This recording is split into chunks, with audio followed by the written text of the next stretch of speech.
नेहा परिहार और आप देख रहे हैं न्यूज 24 एक्सप्रेस। आइए नजर डालते हैं आज को बुलेटिन की ओर। मध्य प्रदेश की अग्रणी company zero plus private limited ने अपनी विचारधारा स्वस्थ नारी सशक्त भारत के अनुरूप अपने बहुप्रतीक्षित उत्पाद संपूर्ण भारत में लॉन्च किए हैं। Company pride wing sanitary pads एवं बेबी सॉफ्ट हैप्पी पैंट्स का सफलतापूर्वक विपणन आरंभ कर चुकी है। कंपनी का उद्देश्य कम मूल्य पर उच्च गुणवत्ता के उत्पाद समस्त भारतीयों को उपलब्ध कराना है।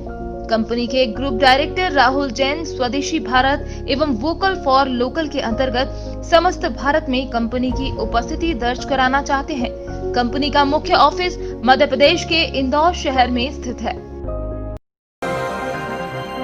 कोतवाली क्षेत्र अंतर्गत नगला बांध में बीती रात्रि के दौरान अज्ञात चोरों ने रमेश चंद्र के मकान में चोरी की घटना को अंजाम दिया। घर के पिछवाड़े बनी दीवार फांदकर घर में घुसकर कमरे में दाखिल होकर उसने अलमारी व संदूक का लॉक तोड़कर उसमें रखे सोने की जंजीर, 2 जोड़ी झुमकी, 8 अंगूठी जिसमें से 2 मर्दानी व 6 जनानी व 1 मंगलसूत्र के अलावा 80,000 रुपए चोरी की। पीड़ित रमेश चंद्र ने बताया कि वो खेती बाड़ी करता है। बीती रात के दौरान वो घर के बरामदे में सो रहा था। बाकी परिवार के लोग कमरे में थे। मकान के पिछवाड़े बनी दीवार फांदकर घर में घुसे अज्ञात बदमाश ने चोरी की वारदात को अंजाम देकर फरार हो गया। घटना में करीब 4 लाख का नुकसान हो गया। नींद से जागने पर कमरे का ताला टूटा हुआ देखा तो घटना की जानकारी हुई। क्या नाम है आपका? कहाँ रहते हैं? क्या घटना हो गई है आज आपके यहाँ? चोरी हो गई है। क्या क्या सामान चला गया है चोरी में? 2 जंजीरें, 2 जोड़ी कानन के और 8 अंगूठी हैं और मंगलसूत्र है और 3 जोड़ी तोड़ियाँ हैं। 80,000 रुपया है। आपको पता नहीं चल पाया चोरी की? चल पाओ। आपको कब पता चला चोरी की? सवेरे सुबह पता चली है। 5 बजे। अभी तक आपने कोई तहरीर दी है पुलिस को थाने की में? हाँ गई है। पुलिस आई थी मौके पर जांच करने के लिए? हाँ, आई थी। 100 नंबर वाली आई और बहू आई। क्या नाम है आपका? कहाँ रहते हैं? क्या घटना हो गई आज आपके यहाँ? भाई चोरी हो गई। चोरी हो गई है। क्या क्या सामान चला गया चोरी में? जंजीर गई, पहले अंगूठी दो गई और झुमकी गई। कितना नुकसान हो गया है? नुकसान 1-2 लाख हो गया। हमारे देश के अन्नदाता किसान भाइयों ने अपने हक अधिकार के लिए केंद्र के मोदी सरकार के 3 नए कृषि काले कानून का देश भर के किसान विरोध कर रहे हैं। किसानों के उपज को लेकर बड़े बड़े पूंजीपतियों के हवाले करने की साजिश रची जा रही है।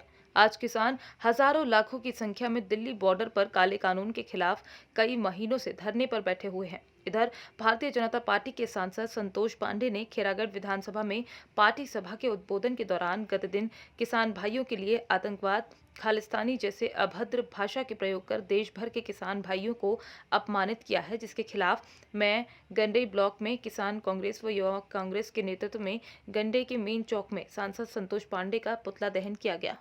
राजनांदगांव लोकसभा के सांसद संतोष पांडे के द्वारा विगत दिनों खैरागढ़ में कार्यकर्ता सम्मेलन में जो धरने पे किसान पिछले 2 महीने से बैठे हैं, उनके संदर्भ में ये कहा गया कि वो जो किसान है वो किसान नहीं है, आतंकवादी है, खालिस्तानी है, पाकिस्तानी है और इसका पूरे जिला और पूरे लोकसभा राजनांदगांव लोकसभा में भारी रोष है। किसानों के बीच, कांग्रेस कार्यकर्ताओं के बीच और युवा कांग्रेस इस लड़ाई को आगे लेके जा रही है। हमारा कहना है कि सांसद महोदय जी या तो किसानों का समर्थन करें और किसानों के समर्थन करने का ढोंग मत रचे। और मैं सांसद महोदय से कहना चाहता हूं कि वो किसानों को क्या समझते हैं, खालिस्तानी बोल रहे हैं, आतंकवादी बोल रहे हैं, नक्सली बोल रहे हैं। जो निंदनीय है उसी के खिलाफ में युवा कांग्रेस और किसान कांग्रेस के कार्यकर्ताओं द्वारा आज गंडई मुख्य चौराहे पर उनका पुतला दहन किया गया। मध्य प्रदेश के संभागीय मुख्यालय सागर समेत संपूर्ण जिले में अवैध शराब, जुआ और सट्टा के प्रति तेजी से पनप रहे कारोबार को रोकने की मांग की गई। ये आज किस संबंध में ज्ञापन दिया जाए? देखिए, जिस तरीके से पूरे मध्य प्रदेश में और सागर जिले में इस समय जुआ और शराब सट्टे का जो भरमार चल रही है और खासकर पिछड़ा, हरिजन, दलित मोहल्ले जो हैं वहाँ पर बहुत ज़्यादा शराबखोरी और बहुत ज़्यादा जुए सट्टे का कारोबार चल रहा है। इन सबसे व्यवहारिक रूप से दिक्कत ये जा रही है कि महिलाएं एक तो वहाँ से निकल नहीं सकती, उनके ऊपर चीटाकसी होगी, उनके साथ बदतमीजी की जाएगी। नई लड़कियां अगर कहीं जाती हैं तो उनके साथ बदतमीजी की जाएगी और बहुत सारी महिलाओं के प्रति अपराधों में बढ़ोतरी हो रही है। इन सारी घटनाओं के विरोध में आज हम कुछ महिलाएं साथी हमारी बहुत प्रताड़ित थी और वो एसपी साहब से मिलना चाह रही थी, तो उनके साथ हमने इस बात को महसूस किया है कि क्यों ना 2-3 वार्डों की बात ना करके सारे वार्डों की और सागर ज़िले की बात की जाए। तो इसलिए हम लोग एसपी साहब से मिले हैं और यहाँ हमने उनसे निवेदन किया है कि जो पिछड़े हुए वार्ड हैं, सागर के जो पैरा लगे हुए वार्ड हैं, उनमें पुलिस की गश्त बढ़ाई जाए और जुआ और सट्टा के कारोबार पे बंदिश लगाई जाए, ताकि जो अपराधों में वृद्धि हुई है और महिलाओं को जो परेशानी जा रही है उनमें कहीं ना कहीं उन चीज़ों से महिलाओं को मुक्ति मिले। श्री ईश्वर यादव को एक बड़ी जिम्मेदारी मिली है। जुलाई युवा कांग्रेस बलौदा बाजार के अध्यक्ष मानस पांडे के करीबी माने जाने वाले ईश्वर यादव बनाए गए। जिला खनिज संस्थान न्यास डीएमएफ बलौदा बाजार के सदस्य विधायक एवं संसदीय सचिव शकुंतला साहू के अनुशंसा से की गई नियुक्ति और पार्टी हाईकमान ने दी ईश्वर यादव जी को बड़ी जिम्मेदारी, जिसके लिए ईश्वर यादव जी ने प्रभारी मंत्री टीएस सिंहदेव जी और क्षेत्रीय विधायक शकुंतला साहू एवं जिला युवा कांग्रेस के अध्यक्ष मानस पांडे का आभार जताया। रुक्मणी नगरी बड़ौदा में श्रीमद् भागवत कथा का आयोजन चल रहा है। कलश यात्रा के साथ इसका शुभारंभ हुआ। सभी नगरवासियों व राधा मुकुंद महिला मंडल के सहयोग से भागवत जी का आयोजन किया जा रहा है। पंडित मुकेश मोहन शास्त्री के मुखारबिंद से भगवान शिव पार्वती विवाह का वृतांत सुनाया और भगवान की भक्ति कर जीवन में आनंद लेकर जीवन सफल बनाने भगवान की भक्ति ही सर्वोपरि है। आगे कथा में भगवान कृष्ण भगवान राम की जीवन वृतांत सुनाया जाएगा। पंडित जी ने बताया कि मनुष्य अनेकों सुख सुविधा संपन्न गाड़ी मकान पैसा बहुत कुछ एकत्रित कर ले, लेकिन सच्चा आनंद भगवान की भक्ति से ही मिलता है।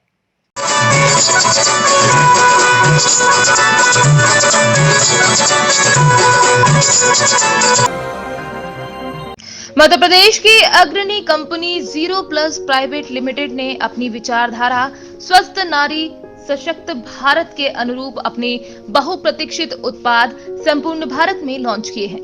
Company pride wing sanitary pads एवं बेबी सॉफ्ट हैप्पी पैंट्स का सफलतापूर्वक विपणन आरंभ कर चुकी है। कंपनी का उद्देश्य कम मूल्य पर उच्च गुणवत्ता के उत्पाद समस्त भारतीयों को उपलब्ध कराना है। कंपनी के ग्रुप डायरेक्टर राहुल जैन स्वदेशी भारत एवं वोकल फॉर लोकल के अंतर्गत समस्त भारत में कंपनी की उपस्थिति दर्ज कराना चाहते हैं। कंपनी का मुख्य ऑफिस मध्य प्रदेश के इंदौर शहर में स्थित है। तारानगर के राजकीय सामुदायिक स्वास्थ्य केंद्र में कोविड-19 टीकाकरण के पूर्व अभ्यास का आयोजन किया गया। जैसा जितना मैनेजमेंट की जरूरत होती है, इसी तरह से वैक्सीन इंड्यूस्ड है, ये इसमें एनाफाइलेसिस तो रिक्वायर्ड की सारी चीजें आईवी 16 जनवरी को होने वाले कोविड-19 टीकाकरण के शुभारंभ से पूर्व तैयारी के रूप में आज इसका आयोजन किया गया, जिसमें 20 लाभार्थियों के टीकाकरण किए गए। स्वास्थ्य विभाग के परियोजना निदेशक डॉक्टर गिरीश द्विवेदी, उपखंड अधिकारी Monika Jakhar, additional CMHO doctor Bhanwarlal Sarwa, BDO Sant Kumar Meena, BCMO doctor Akhilesh Sharma, CHC प्रभारी महेश लखीवाल आदि निरीक्षण किए एवं आवश्यक दिशा निर्देश दिए। जनवरी से प्रारंभ होने जा रहे कोविड वैक्सीनेशन के फर्स्ट फेज की तैयारियों के संदर्भ में आज सीएचसी तारानगर में ड्राई रन चल रहा है। इसमें काफ़ी बेहतरीन तैयारियां हैं। इसमें रजिस्ट्रेशन रूम, वेरीफाइंग कक्ष है, वैक्सीनेशन है और वैक्सीनेशन कक्ष है, ऑब्जर्वेशन कक्ष है। इसमें काफ़ी अच्छी तैयारियां सुचारू रूप से की जा चुकी है। आज ड्राई रन के तहत सामुदायिक स्वास्थ्य केंद्र तारानगर में सभी हमारे अधिकारी पीडी डॉक्टर द्विवेदी जी जयपुर से पधारे हैं, एडिशनल सीएमएचओ साहब सरवा जी आए हैं तथा हमारी एसडीएम साहिबा मोनिका जी जाखड़ ने आज यह विजिट की। सभी के संयुक्त रूप से विजिट के दौरान कुछ हमने यहाँ सुझाव दिए हैं तथा बहुत ही अच्छे तरीके से इनके द्वारा अभी यह ड्राई रन किया जा रहा है और आशा है कि आने वाले समय में 18 को और 16 तारीख को यहाँ सीएससी में जब भी यह टीकाकरण किया जाएगा अच्छे तरीके से किया जाएगा। अपने लिए बहुत ही खुशी की बात है कि जो अपने 10 महीने से कोविड-19 वैक्सीन के लिए जो लड़ाई लड़ रहे थे, राजस्थान सरकार और भारत सरकार WHO सभी के सामंजस्य से अपने वो दिन आ गया 16 जनवरी को अपने पूरे भारत में मतलब जैसे जो स्टेट सेलेक्ट किए हैं वहाँ पर कि ये कोविड-19 वैक्सीनेशन किया जाएगा। अपने चूरू ज़िले में ब्लॉक वाइज 7 साइट सेलेक्ट किए जो अपने एज ए उद्घाटन के तौर पे यहाँ पे अपने कोविड वैक्सीन लगाई जाएगी और इसके लिए विशेष आज मैं तारानगर आया हूँ। आज रानीपुर में सिंहपुरा डेरा पर कच्ची शराब लहन नष्ट किया गया।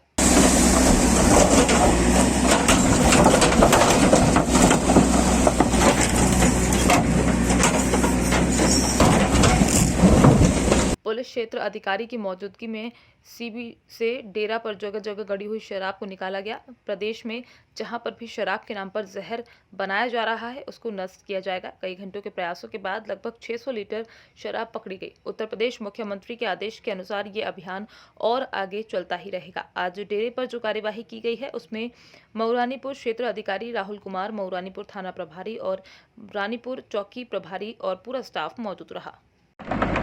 देखिए ये रानीपुर सिंहपुरा का डेरा है जो नकली जो कच्ची दारू बनाते हैं लोग, इन्होंने कार्रवाई की जा रही है प्रशासन के तरीके को। जो बुलंदशहर में जो घटना घटी है उसके तहत आज बड़ी कार्रवाई की जा रही है रानीपुर और देवी सिंहपुरा के पास। आप देख सकते हैं किस तरह से जहर नष्ट किया जा रहा है और ये कार्रवाई बराबर चलती रहेगी। मध्य प्रदेश के मुखिया का साफ कहना है कि कोई भी अपराधी प्रदेश में पनप नहीं सकता, या अपराध करना छोड़ दो या फिर प्रदेश छोड़ दो, सीधा कहना है उनका। पलेरा बीआरसी भवन में जनपद क्षेत्र के अंतर्गत आने वाली ग्राम पंचायतों के सचिव एवं रोजगार सहायक और उपभोक्ता भंडार के सेल्समैन बैठक में उपस्थित थे। बैठक के मुख्य बिंदु में खाद्यान्न पर्ची वितरण, अनाज वितरण, CM helpline, Ayushman Bharat card एवं कुपोषित बच्चों वन अधिकार पट्टा के संबंध में समीक्षा बैठक। एसडीएम साहब ने निर्देशित किया कि सभी पंचायतों के अंतर्गत आने वाले सभी पात्र व्यक्तियों खाद्यान्न पर्ची का वितरण किया जाए एवं खाद्यान्न वितरण ध्यान दिया जाए एवं पंचायत सचिव, रोजगार सहायक एवं उपभोक्ता भंडार अगर पात्र व्यक्ति को अनाज का वितरण सही समय पर किया जाए एवं सचिवों को आयुष्मान भारत कार्ड के बनवाने की जिम्मेदारी दी गई। 2-3 बिंदु थे जिसके बारे में सब सचिवों की जो सेल्समैन विक्रेता है अपने खाद्यान्न की उनकी बैठक ली गई थी। एक तो जो अभी नया पात्रता पर्ची वितरण हो रहा है उसके संबंध में बहुत सारी शिकायतें आ रही थी, तो उसका हर सचिव वाइज या हर विक्रेता वाइज हमने रिव्यू करा कि इसमें ये शिकायतें क्यों है, उसका संतुष्टिपूर्वक निराकरण करने के लिए निर्देश दिए गए थे। जो जिनकी पर्ची बढ़ गई है उसमें कुछ समस्या थी कि उनको राशन नहीं मिल पा रहा है, तो उनका भी हमने रिव्यू करा कि उसमें क्यों राशन उनको नहीं मिल पा रहा है। भारतीय जनता पार्टी के द्वारा आज राजनांदगांव शहर में धान खरीदी के मुद्दे और किसानों की समस्याओं को लेकर एक दिवसीय धरना प्रदर्शन किया गया। इस प्रदर्शन में पूर्व मुख्यमंत्री एवं भारतीय जनता पार्टी के राष्ट्रीय उपाध्यक्ष डॉक्टर रमन सिंह भी शामिल रहे। प्रदेश भारतीय जनता पार्टी के आह्वान पर प्रदेश सरकार पर धान खरीदी में अव्यवस्था, बारदाना की कमी व किसानों के साथ वादा खिलाफी को लेकर राजनांदगांव शहर के इमाम चौक में भाजपा द्वारा एक दिवसीय विधानसभा स्तरीय धरना प्रदर्शन किया गया। इस धरना प्रदर्शन में प्रदेश के पूर्व मुख्यमंत्री एवं भारतीय जनता पार्टी के राष्ट्रीय उपाध्यक्ष डॉक्टर रमन सिंह भी शामिल हुए।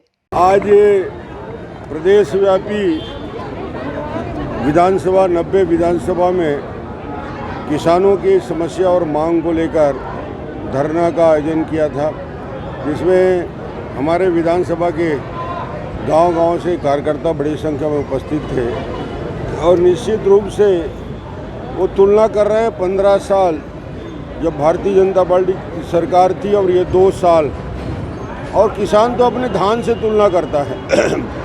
धान के बोरे की समस्या कभी 15 साल नहीं हुई, पेमेंट की समस्या कभी 15 साल नहीं हुई।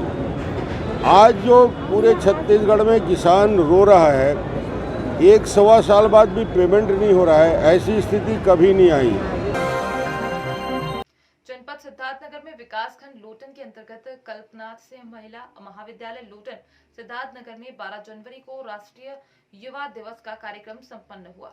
पेरनासोत मापंडो एवं अन्य संस्कृत कार्यकर्ताओं के साथ मनाया गया, जिसमें मौजूद रहे महाविद्यालय के प्रधानाचार्य डॉक्टर मृत्युंजय सिंह, खंड शिक्षा अधिकारी। वहीं सरस्वती शिशु मंदिर लोटन में भी खंड विकास अधिकारी रामविलास राव के द्वारा स्वामी विवेकानंद के बारे में बच्चों को जानकारी दी गई। स्वामी विवेकानंद भारतीय संस्कृति के प्रेरणा स्रोत रहे हैं। उन्होंने भारतीय अध्यात्म को ऊंचाइयां प्रदान की है और युवाओं के लिए तो विशेषकर वो उनके मार्गदर्शक रहे। विवेकानंद जी ने जिस उम्र में जितनी ऊंचाइयों को छुआ है उतना बहुत कम ही लोग पहुंच पाते हैं। मात्र 39 वर्ष की अवस्था में अंतर्राष्ट्रीय स्तर पर भारतीय संस्कृति को, भारतीय धर्म को, भारतीय अध्यात्म को उन्होंने शिखर तक पहुंचाया है। विवेकानंद का जैसा कि उद्देश्य था, उपदेश था कि अपने लक्ष्य की प्राप्ति में तब तक लगे रहो जब तक वह पूर्ण रूप से प्राप्त न हो जाए, तब तक अहर्निश परिश्रम करते रहो।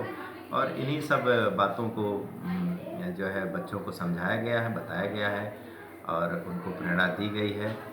ये सब बातें आज इस जयंती के अवसर पर उनको बताया गया है। स्वामी विवेकानंद जी जो थे वो हमारे देश के एक बहुत ही स्ट्रांग पिलर के रूप में उनकी गिनती होती है, क्योंकि हमारे देश में जो शिक्षा है, शिक्षा में योग को इन्होंने लाया।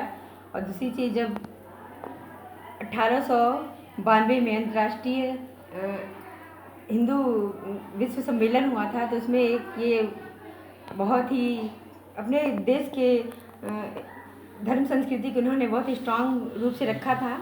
और स्वामी जी से ही हमारे देश की एक बहुत अच्छी पहचान है। दूसरी चीज़ कि ये बहुत कम उम्र में इन्होंने दुनिया को अलविदा कह दिया। मात्र 39 वर्ष की आयु में वो इस दुनिया से चले गए, लेकिन अपनी अमिट छाप हमारे देश में नहीं पूरे विश्व में छोड़ करके गए। आज के बुलेटिन में फिलहाल इतना ही। बने रहिए न्यूज़ 24 एक्सप्रेस के साथ। नमस्कार।